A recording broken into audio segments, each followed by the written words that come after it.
Hello everyone, সবাই কেমন আছো? আশা করি সকলেই খুব ভালো আছো। আমিও ভালো আছি গো। তোমাদের ভালোবাসা এবং ভগবানের আশীর্বাদে। অন্যদিন ভালো না থাকলেও আজ সোমবার, আজ কিন্তু আমি ভীষণ ভালো আছি। সোমবার না আমি এক্সট্রা এনার্জি পাই যেমন আমার মনে হয়। এত ব্যস্ততার মাঝে কাটে সোমবারটা, বিশ্বাস করো। তবুও কিন্তু আমি ভীষণ এনজয় করি সোমবারটাকে।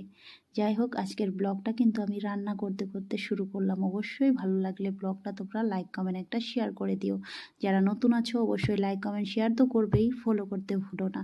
তোমরা কিন্তু আমার ভিডিওটা চুপি চুপি দেখে নাও, বাট তোমরা একটাও কমেন্ট করো না। নতুনদেরকে বলছি, যারা নতুন আমার ভিডিওগুলো দেখছো আর যারা ইউটিউব থেকে দেখছো অবশ্যই সাবস্ক্রাইব করে পাশে থেকো।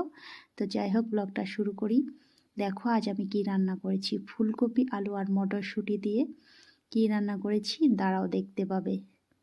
এখানে কিন্তু রান্না করার কথা ছিল মটর, আলু, ফুলকপি আর পনির দিয়ে, বাট আমি পনির আনাতেই ভুলে গেছি। এত মানে আমি ভুলক্কর কি বলবো বলো বন্ধুরা।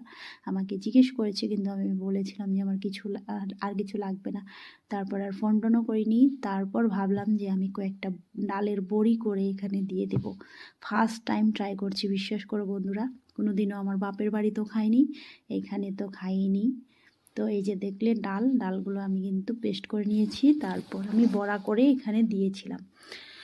আর বিশ্বাস করো, খেতে কিন্তু ভীষণ ভালো লেগেছে। আমি তো বড়ি প্রেমী মানুষ, আমার কাছে তো ভীষণ ভালো লেগেছে। তোমরাও চাইলে একবার ট্রাই করতে পারো। জানি সবার রুচি সমান না, বাট একবার ট্রাই করতেই পারো। আমার কাছে তো ভীষণ ভালো লেগেছে। বড়িগুলো নিয়ে আমি ভাবছিলাম দেবো কি দেবো না, ফার্স্ট টাইম কোনো দিনও খাইনি এমনভাবে। তো মানে দুটানোর মধ্যে ছিলাম, তারপর ভাবলাম দিয়েই দিই, যা হবার হবে। তারপর দিয়েছি আর বললামই তো, খেতে ভীষণ ভালোই লেগেছে আমার।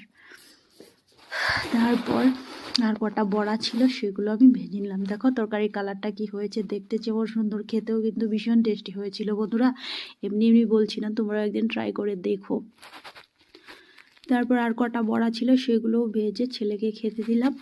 তারপর এদিকে আমি আবার রান্নাঘরটা সুন্দর করে ক্লিন করে নিলাম। মানে রান্না করার পর তো একদম রান্নাঘরের অবস্থা। তারপর রান্নাঘরটা সুন্দর করে ক্লিন টিন করে তারপর আমিও কটা ভাবলাম যে খেয়ে নিই। সকাল থেকে আমি সকালে কিছু খাই না, তো চা খেয়েছিলাম। আর বললামই তো সোমবার আমার খুব ব্যস্ততার মাঝে কাটে। সেই রোববার থেকে স্টার্ট হয়ে যায় আমার মানে ক্লিনিংয়ের ব্যাপারটা রান্নাঘরের। তো সেই রাত 1টা বেজে যায় আমার প্রত্যেক রোববার করে আমি রান্নাঘর যখন ক্লিন করি। তো তারপর সকালবেলা ঘুম থেকে উঠে কত কাজ বাজ থাকে, সেগুলো সারার পর